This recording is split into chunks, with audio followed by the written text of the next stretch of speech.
Islam harus tercipta seperti ini. Ini karena apa? Karena orang Islam semakin menjauh dari ilmu pengetahuan dan terpengaruh oleh mimpi-mimpi politik yang kemudian dijadikan ideologi-ideologi tafsir. Agama bukan ideologi, tapi tafsir-tafsirnya ideologis. Saya ulangi, agama bukan ideologi, tapi tafsir-tafsirnya saya pastikan ideologis. Kalau kita baca-bacanya kitab-kitabnya Ibnu Taimiyah seperti Majmu' al-Fatawa, Taklid as-Siyasatus Syariah, semuanya ideologis. Apalagi konsep al-wala wal-bara, saya sudah sering katakan di media sosial. Ini sangat ideologis. Lalu kemudian ini diakselerasi oleh gerakan-gerakan Wahabisme di Arab Saudi. Oleh Muhammad bin Abdul Wahab. Dia membangun kebencian kepada keluarga Ibnu Rashidin di kota Ha'il. Lalu mereka mengharamkan konsep habaib. Mereka mengharamkan maulid. Mereka mengharamkan berbagai gerakan-gerakan komunitas masyarakat. Karena apa? Karena keluarga Ibnu Saud paling takut dengan kerumunan-kerumunan masyarakat. Ini kan semua adalah fatwa by order. Ini sama seperti kita mesen burger. Jangan pakai ini, jangan pakai itu. Pada mesen rojak, capiin telur, capiin dua. Ini kan semua adalah pesanan-pesanan politik kerajaan. Unjuk rasa diharamkan. Ingat, paling takut kerajaan Saudi itu dengan gerakan-gerakan komunitas masyarakat. Makanya maulid diharamkan, ini diharamkan. Dan mengapa mereka juga menolak dan mengharamkan konsep-konsep dzurriyah? Karena apa? Karena musuhnya Ibnu Rashidin itu dzurriyah Kanjeng Nabi di kota Ha'il. Ini harus kita paham yang begini-begini. Lalu mereka hari ini datang kepada kita seolah-olah ini adalah ajaran paling otentik dengan Nabi Muhammad. Bukan, ini paling otentik dengan Muhammad bin Abdul Wahab. Iya, saya terang-terangan aja. Kalau kita bicara sejarah-sejarah pemikiran dan juga sejarah-sejarah genealogi, tafsir-tafsir dan fatwa ulama-ulama Saudi pada saat itu, seperti Abdullah bin Bas, Al-Utsaimin, Albani, semua atas pesanan kerajaan, bos. Hari ini buktinya apa? Ulama-ulama dari kelompok Ikhwanul Muslimin ditangkapi semua. Karena apa? Itu order kerajaan. Dan kemudian hari ini apa? Ulama-ulama yang dulu dekat dengan kerajaan, hari ini juga ditangkapi karena menolak ratifikasi dan pelonggaran undang-undang kerajaan. Mereka mengharamkan demokrasi. Karena apa? Kerajaan paling takut dengan demokrasi. Ancaman terbesarnya demokrasi. Dan mereka takut dengan Iran sehingga mereka menganggap Syiah itu kafir. Saya wallahi saya bukan Syiah. Tapi ini kan sebenarnya adalah gerakan-gerakan politik kerajaan yang kemudian dijadikan mercusuar. Dieksportasi paksa semua ajaran-ajaran mereka ini. Karena apa? Mereka sangat takut kepada negara-negara Islam. Karena kekuatan kerajaan Saudi ini adalah hak pengelolaan terhadap 2 kota suci. Kalau seluruh umat Islam di dunia meminta Arab Saudi tidak melakukan hak pengelolaan terhadap 2 kota suci, maka runtuh kekuatan politik kerajaan Saudi. Sehingga apa? Gerakan-gerakan eksportasi Wahabisme ini diglorifikasi ke seluruh dunia dengan aliran uang minyaknya. Ini loh fakta hari ini. Dan di Madura gerakan-gerakan ini terjadi. Semua sebenarnya gerakan-gerakan politik dasar.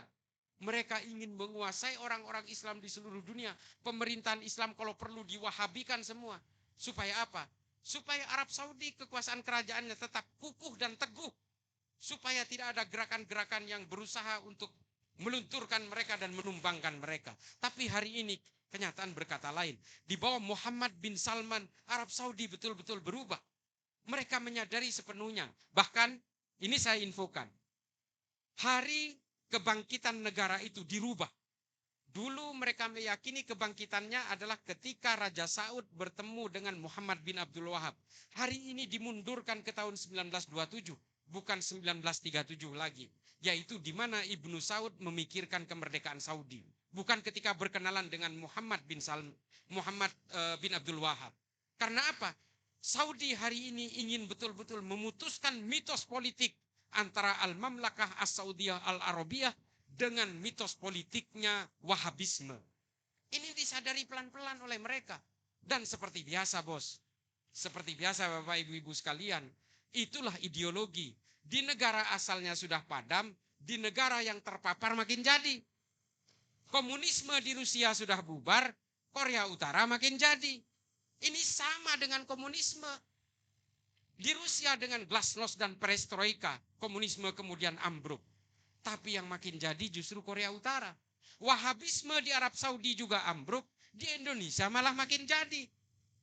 Ini sama, inilah pola-pola dari postur ideologi yang kemudian dieksportasi ke negara lain dengan secara paksa. Dan kita mengalami itu. Pon juga embadan gula. Mangken teti wahabi pakong. Pakong Bangkalan. Nih, gula cek gegeng menebi ketisan orang aparang di wahabi. Tisa tibi bobol. Nih, tapi lo kenapa? Makin launan yang berusaha ingin disadarkan bahwa kita sebenarnya tidak menganggap Salafi Wahabi itu salah. Bukan. Tapi tolong kelompok Wahabi Salafi ini jangan kemudian serta-merta menyalah-nyalakan dan menjahiliahkan orang lain. Silahkan bertafsir apapun, silahkan bermanhaj apapun dan bermadhab apapun, berijtihad apapun yang dipakai. Yang penting tetap menjaga kedamaian dan juga menjunjung tinggi kemanusiaan. Karena dengan mengkafir-kafirkan orang lain, artinya akan menghalalkan darah orang lain. Inilah awal dari berbagai perpecahan di seluruh dunia hari ini. Ampun dan ikasawas kurang lebih epon akhiron ihdinas siratal mustaqim. Dan beliau, dan bagi yang ingin bermaksud untuk mengulang materi yang yang beliau sampaikan, Anda bisa menyimak di IM TV, di kanal YouTube milik TV milik IAIN Madura, dan berbagai kegiatan di IAIN Madura ini sudah diliput oleh tim media IM TV. Sekian dari saya, dan selebihnya saya pasrahkan kepada MC untuk dilakukan seremoni berikutnya. Terima kasih. Wallahul muwaffiq ila aqwamit thoriq. Wassalamualaikum warahmatullahi wabarakatuh. Mohon untuk tidak undur diri dulu, masih ada seremonial sedikit. Kami persilahkan.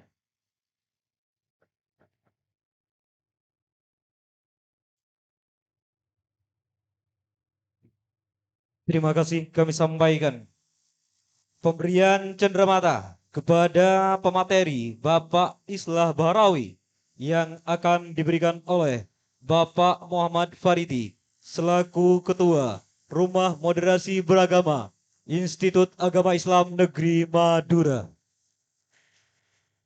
Kepadanya disilahkan.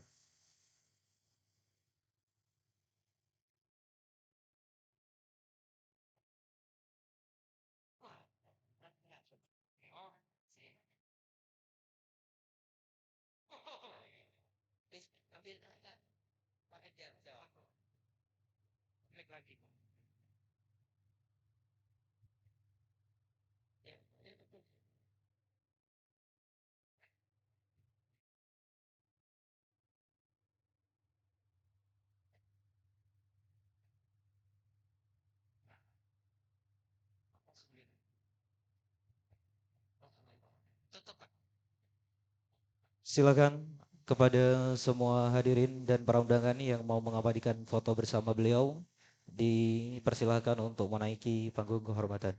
Terima kasih.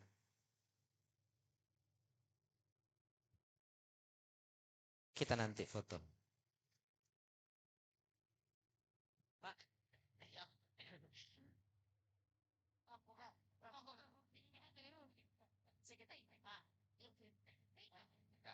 Nanti aja.